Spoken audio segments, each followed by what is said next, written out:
Is it good morning? No, say hello. Hello and welcome to Inside SA Soccer with me, Bra Jakes. The PSL awards are upon us. The PSL announced the nominees and Rele Mofokeng. I think I looked at that nomination and I see Rele has 5 nominations. The Kids Bama 2000 must be excited that their president has represented them very well. Can he win all of those? I'm trying to remember the last time a player just walked away with a lot of awards. Was it Serrero or was it Siabonga Nomvete? But Njabulo Ngidi is here with me and he'll help me look at this. Njabulo, thank you so much for joining us on the show today. Thanks for having me. Yeah, the PSL Awards, we've waited for a long time for the first, because Sundowns were away. I think they took so long. The season is about to start. But now we know who the finalists are. The fact that I'm saying Rele 5 nominations, is he worthy of them? He is. I think it's not surprising that these awards are dominated by Sundowns and Pirates because of the season that they had. Pirates breaking a number of their own records to end up finishing second and reaching 2 cup finals. So that's why their players would dominate, and Sundowns obviously with that record run, they broke numerous records to win the championship. So it's only fair that their players would also, their players are nominated in every award for the league because just how dominant and good they've been. So I think it's a reflection of the season that we've had that you find, especially looking at the Coach of the Season award. It's the top 3 and really the 3 best teams in the country, not just this season, but also even in the previous season. So I think it's a fair reflection of how the season panned out. Yeah. Controversy is always there. I've covered this football for almost 30 years. The Football of the Year award is always hotly contested. The nominees, they have Rele, as we said, Lucas Ribeiro, and Keletso Maghalwa. Are those the top 3 best players from the past season?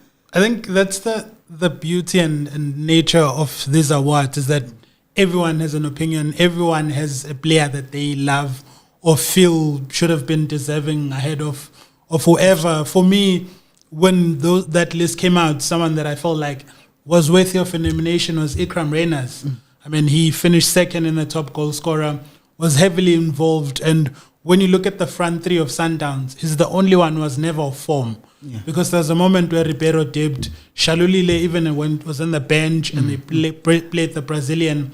But his consistency for me, I think, was the driving force in Sundowns winning the league. Yeah. But when you look at the 3 that are there, I think you've got to look, Ribeiro, there's no questions about it in terms of just how good he's been this season and being able to play throughout. Because I think if last season he didn't have that struggle towards the end, he also would have been someone who's in the running and even would have won the Golden Boot. Yeah. But he was not a player who's fit enough to play that number of games. So he returned this season stronger and much more better. I think he was just a cut above the rest when you look at how he played, his consistency. And even the dip, and you can see how good he is, that what would normally be a normal or average game for any other player is seen as a poor game for Ribeiro because of how high the standards were. And I think it's the same applies for Rele, because I honestly think, in terms of Rele's standards, where he's at and what he's capable of, this was an okay season. It wasn't wow. He can do much more, but his numbers improved in terms of his involvement in goals, his assist and converting, because that has been the biggest criticism of his game. And he was able to carry Pirates at some point when Tito was not at his best, Rele was the most consistent figure in terms of leading the team. And for a 20-year-old to do that, I think that's something.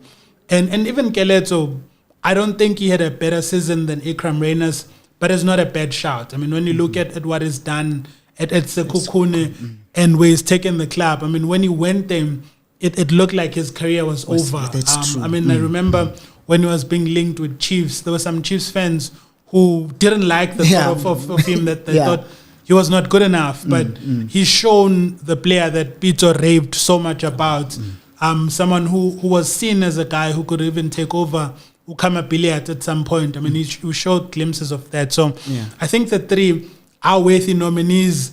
And I would understand if Ikram feels hard done because of the season that he's had. I think he deserved a nomination. I mean, fascinatingly, because the football of the year is judged by a panel, a different panel.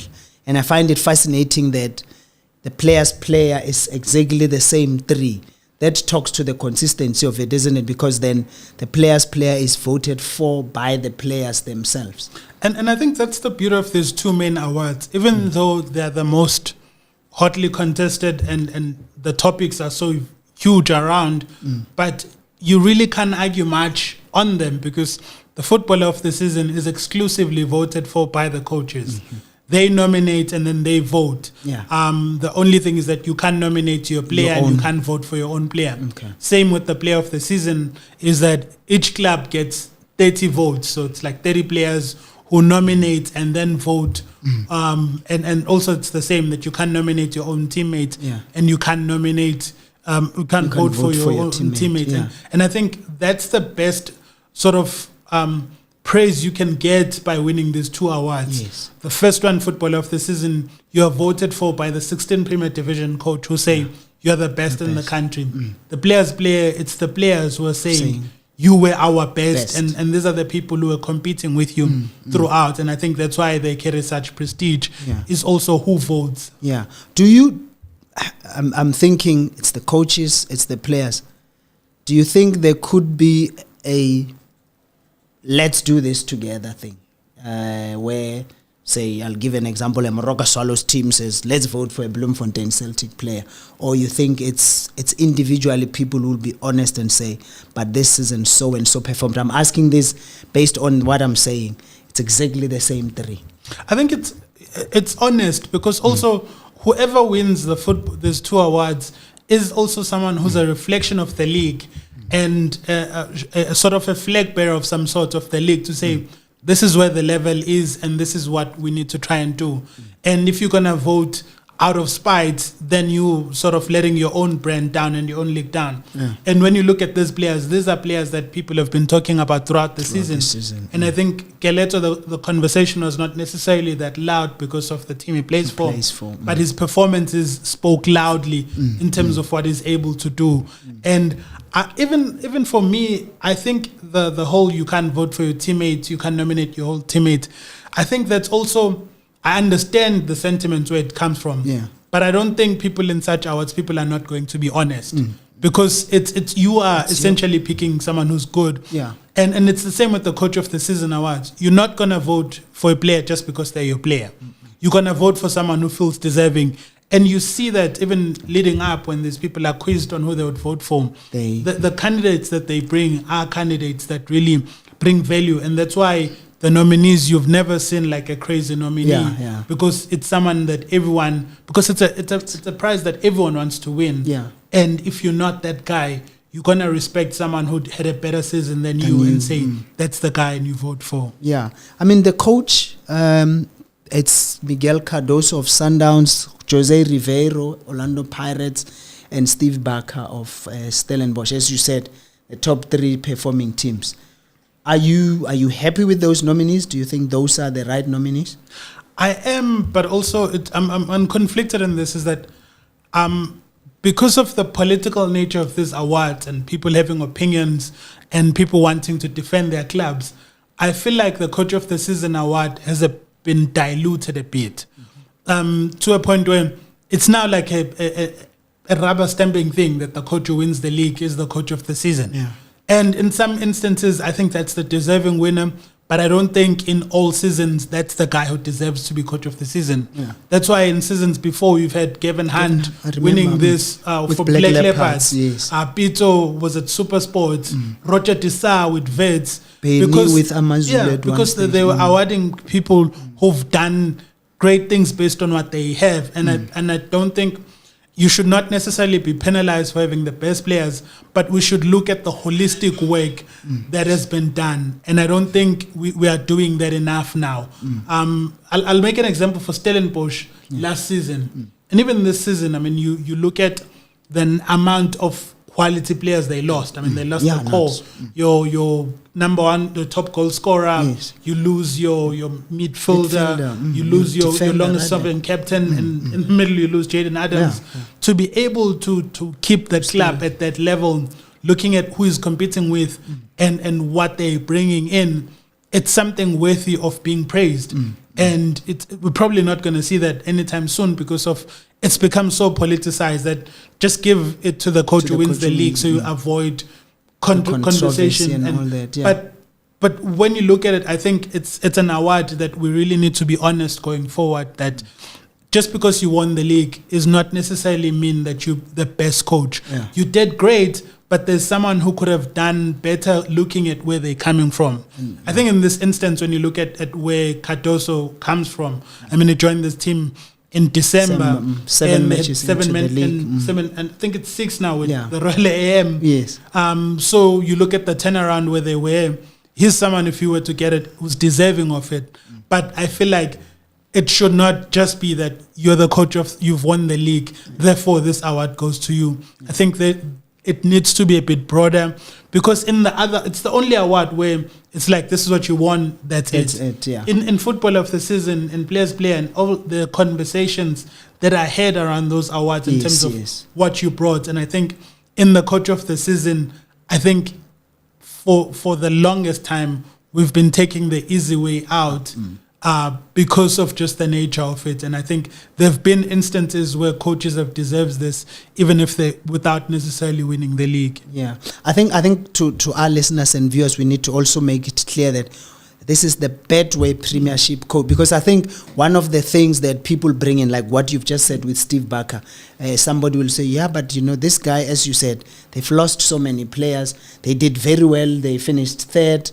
He was also participating in the African continent. They got to this far, and people want to bring that in. How do you rate that kind of thing? How do we play around that? Because people will say the same.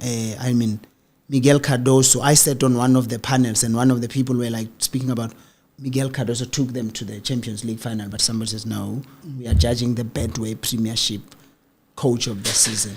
I think the PSL Awards need a rebrand.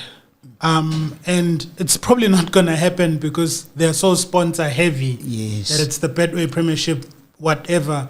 It's the Nedbank, whatever. It's the MTN 8, whatever. It's the Culling Knockout, whatever. So obviously those sponsors want to get the mileage and want to get. I think this should be the South African awards, and they need to reflect the what you do across the board in South African football. Because there was a season where Senzo was brilliant for Pirates. It's in the season where they reached all cup finals, went to the final of the, even though they lost all of them, went to the final of the Champions League. He was not nominated in any of the major awards because his performance in the league were not that great. Okay. And this is someone who just had a ridiculous season, played the most number of games. And it's the same even now with the growing number of our teams doing well in the Champions League. It's a pity that you can find someone being voted as the best player in Africa at the CAF Awards, for instance, CAF Interclub Awards, and not having been anywhere in our own awards, because they're so specific in what they reward. And I think that is limiting. And you look at even with Steve Barker, for instance, obviously the criteria is what is done in the Betway Premiership. But when you look at the squad that he had, I think he had like 24, 25 players who he was able to compete on both fronts, domestically and also in the Confed Cup. Went there in his debut season and took the team all the way to the semi-finals. All of that doesn't count in these awards because it's just purely the league. And these awards are a celebration of South African football. And I don't think they do justice to that because of the limitations they have. And people have to vote based on the parameters that they based. And I think going forward, it's something that we really need to relook. They should not just be a competition award. This should be the South African Playoff Awards, because when the Football of the Season award came, that was the idea that it's looking at the work that you've done collectively in the league. And even when that was done, I remember when Andile Jali was not, he didn't win when he had a holistic performance over someone who won it based on the performance in the league. So I really think that even in the Footballer of the Season award, we're not properly capturing the work that someone has done holistically.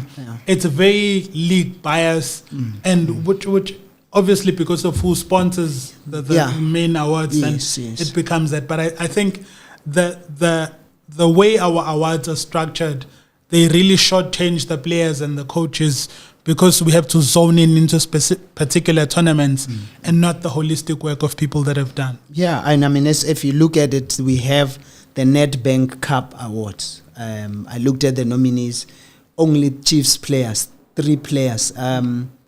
What's your take on that? Because Pirates reached to the final.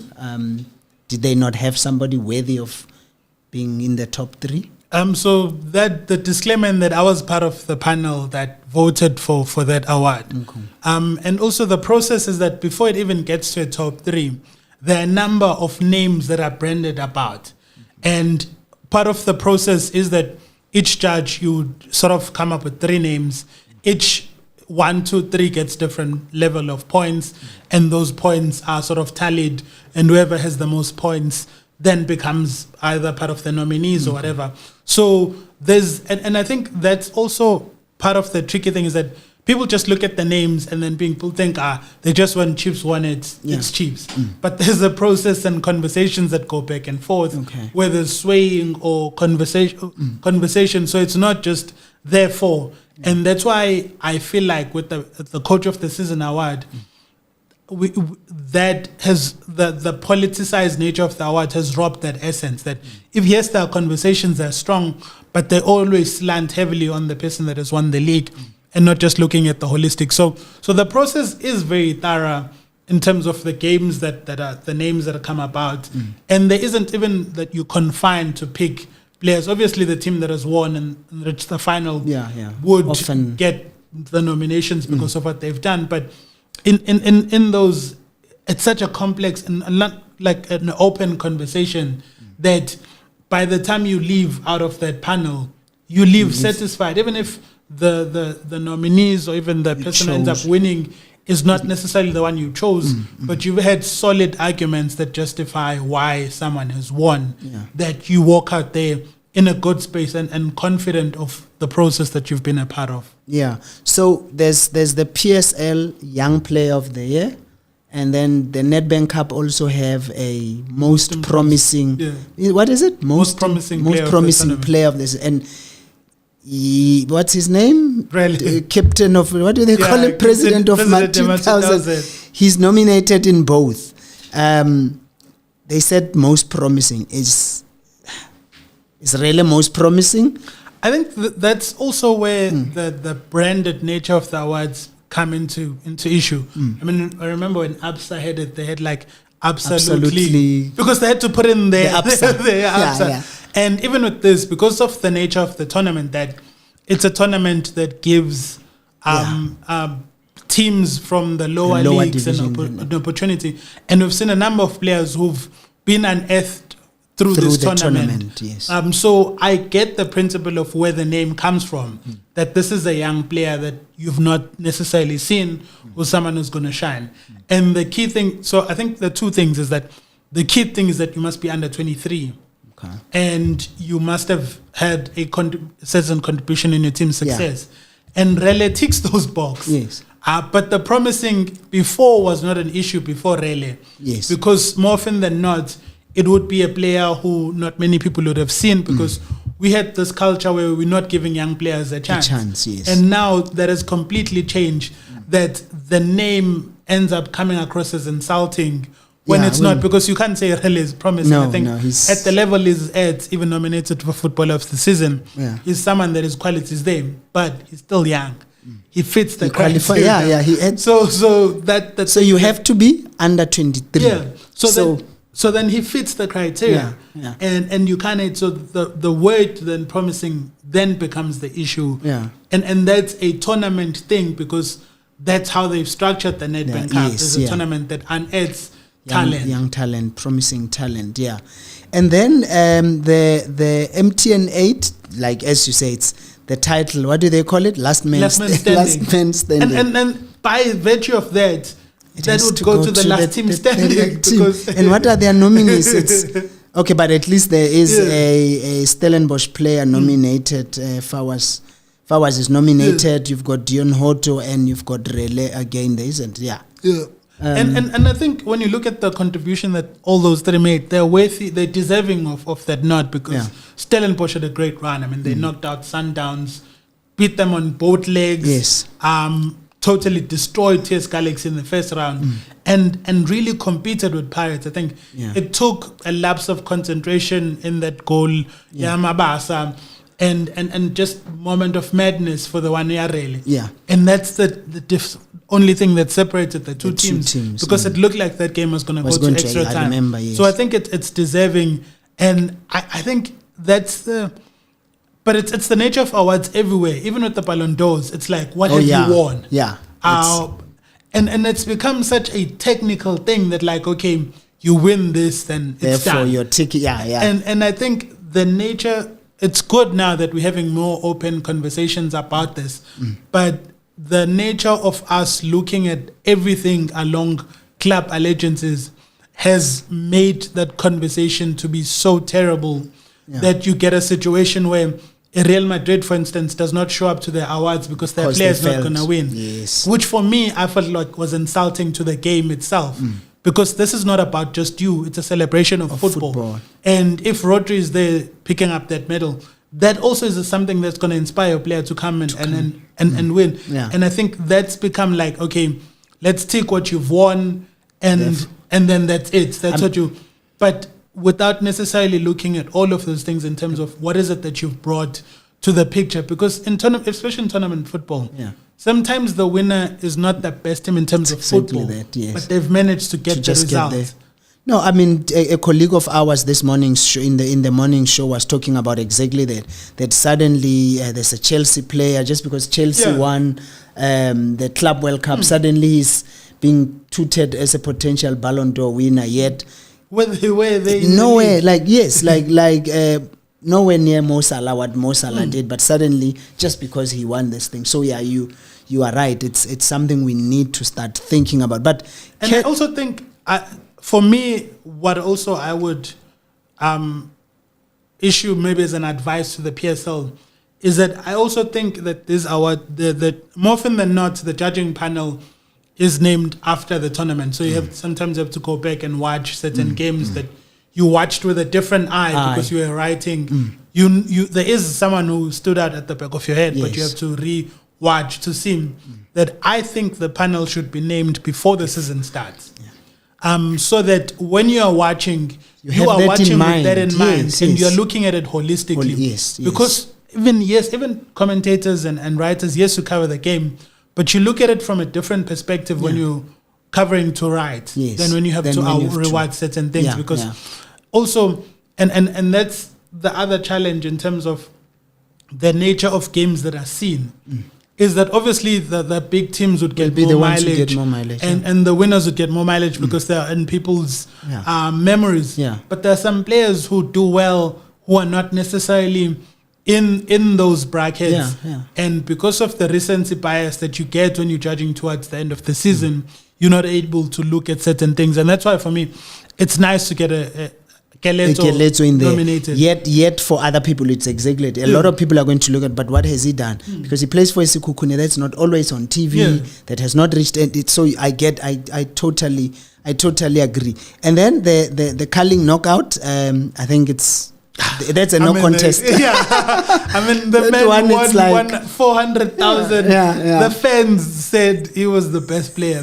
I mean, the numbers were just ridiculous in terms of what Chipezeze was able to do in the tournament. So there are those, especially with cups, there are those where the winner is such an easy pick because of just one player being so outstanding. I mean, the performance that Chipezeze had in the tournament was just ridiculous.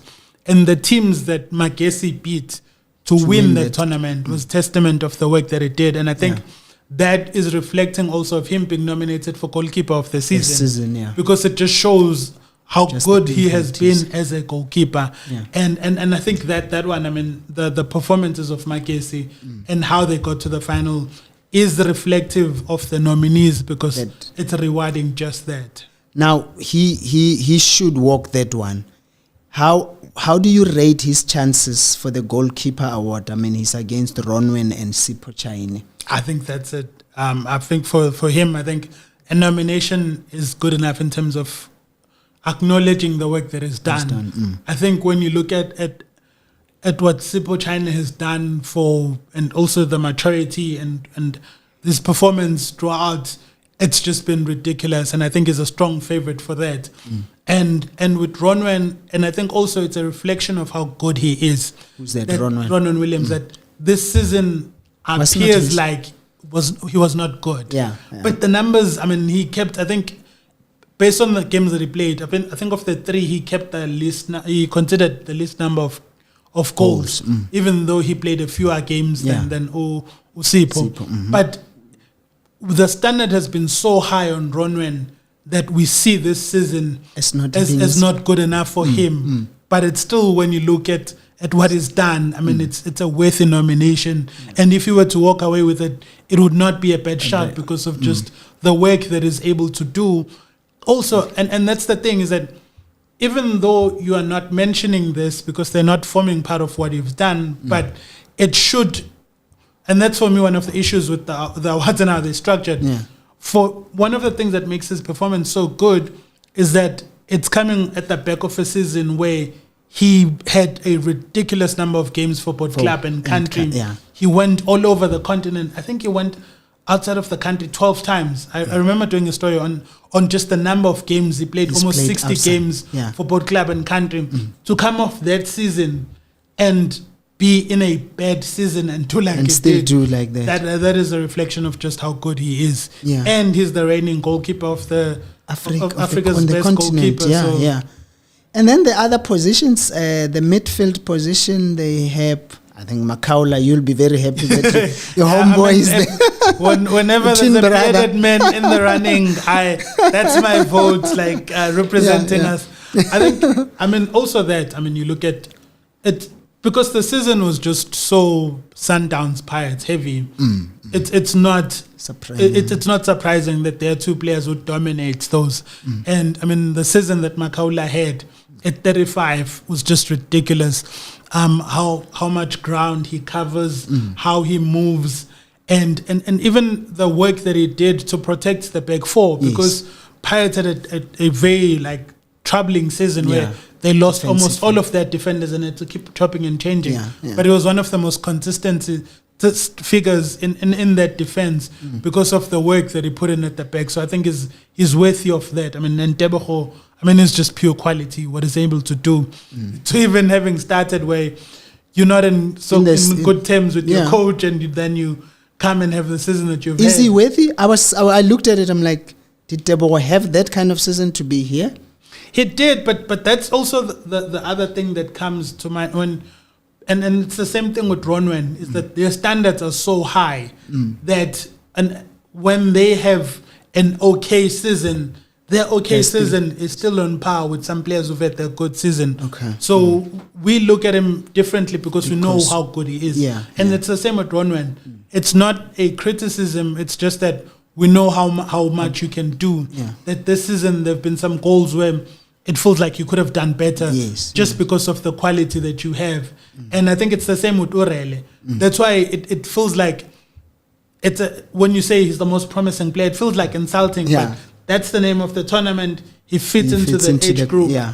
But he's been so good that the level where he's at the level where someone who's competing for the top honors. Yeah. And then who are the defenders? It's Grant, Moloisane. Yes. And when you also look at that, I think I'm one of the people that when Grant signed for Sundowns, I thought it was not good enough. I didn't think he was going to play. But the way he's gone and the maturity he's played with, and you can see when he's not there in terms of how things are. And it's also, and that's the other challenge thing with the awards, is that we vote based on what type of player that we like. Yeah, it's a very subjective and that's why, for me, my biggest gripe with awards is that they always reward offensive players.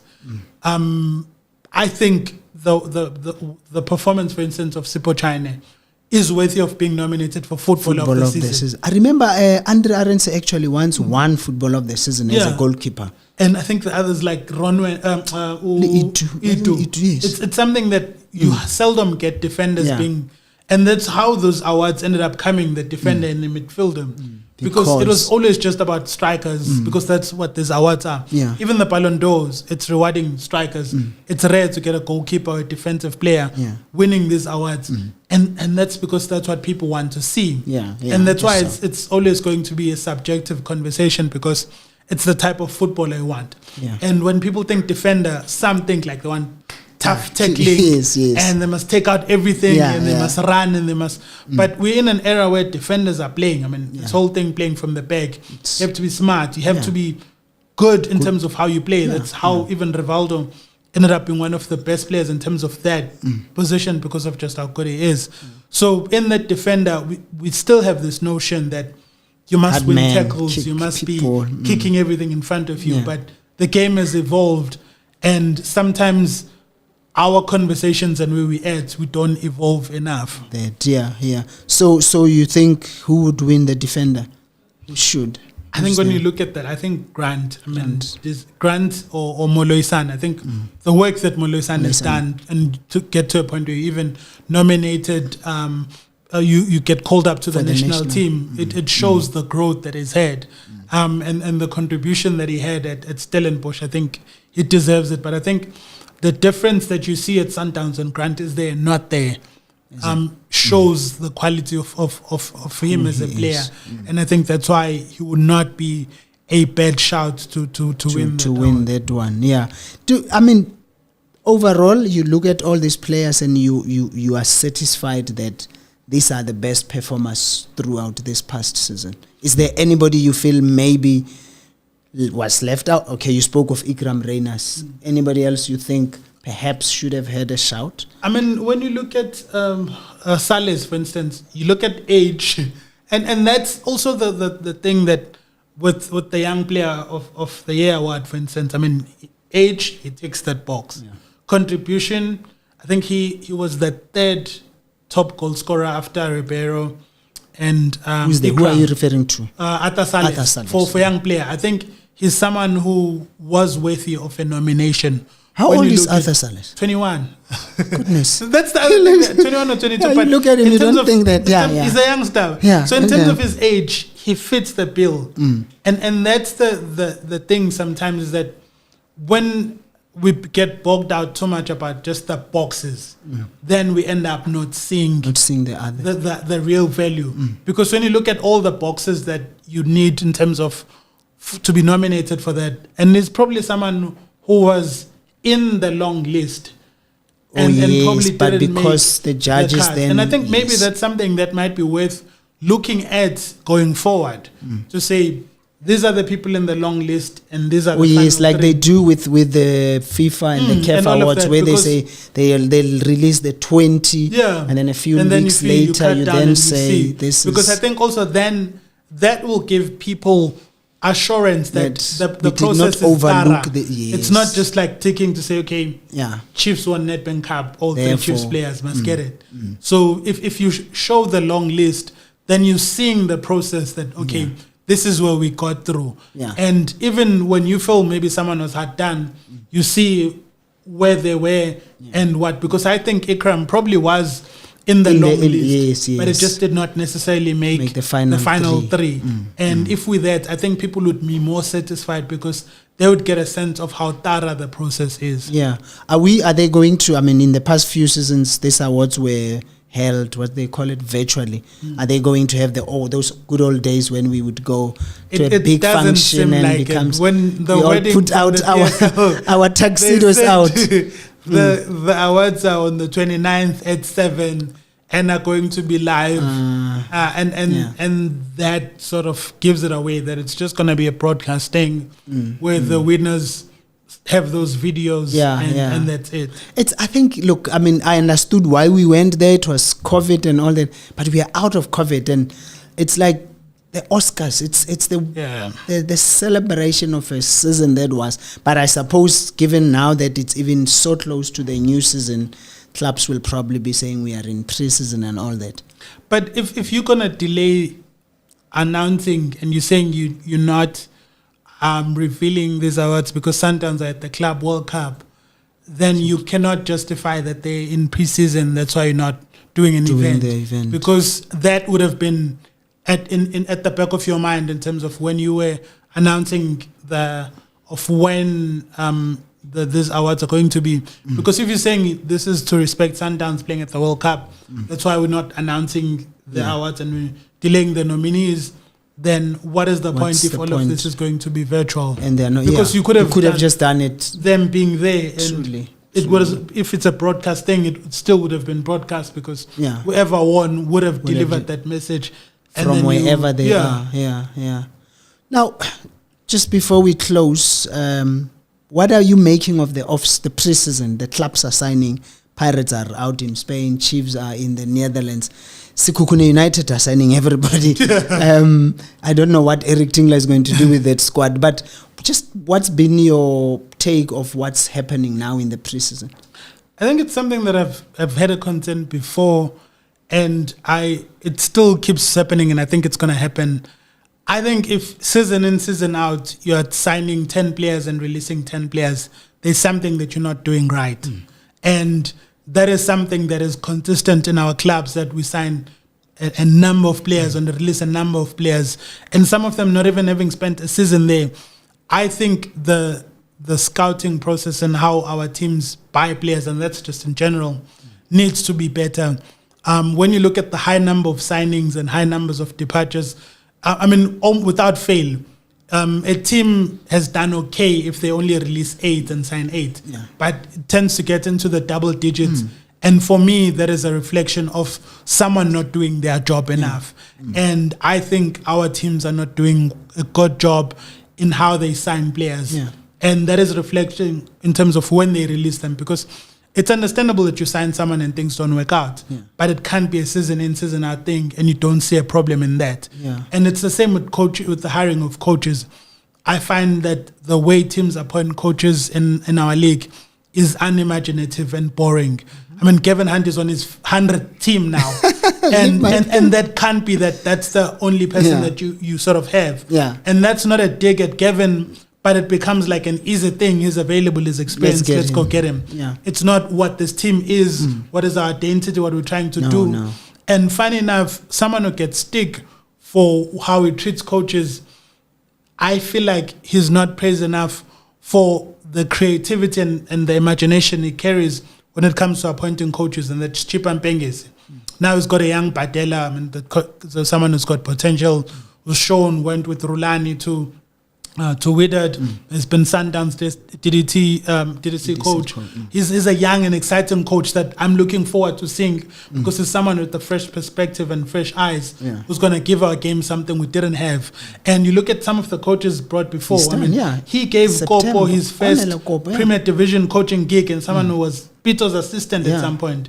Thabo September, Dane Clades, Ket Lenkis. So yes, he fires them 2 weeks later.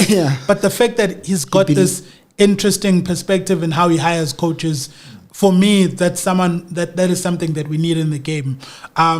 Because there's a recycling of things. You see the same thing. Because also, look at Kevin now. He's going to Durban City. And then already a number of players who are being linked from him from Supersport. And he's going to bring those players, and you're going to see the same thing.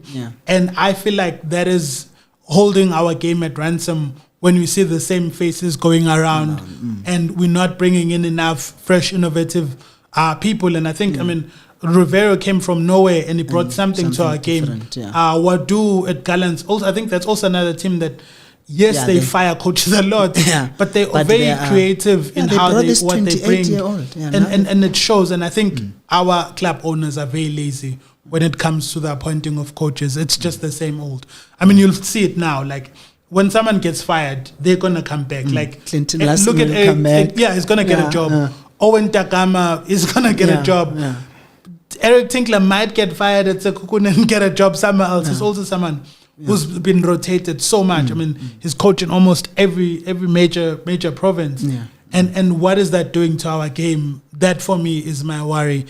Is that we're not getting enough fresh minds and fresh perspective. Yeah. Njabulo, thank you so much. Thank you so much for your take on South African football. We always appreciate it here. Njabulo is with News 24. Check his articles there. A very good journalist, one of the best in the country. Yeah, so who are your nominees? You've seen the nominees. Who are your winners? Talk to us. Let us know who you think should win, especially the football of the season. Is it going to be really? Can really win all 5 of them where he's nominated? It's possible. And what does that mean if he does that? The best player in the country at 20, just 2 seasons into his career.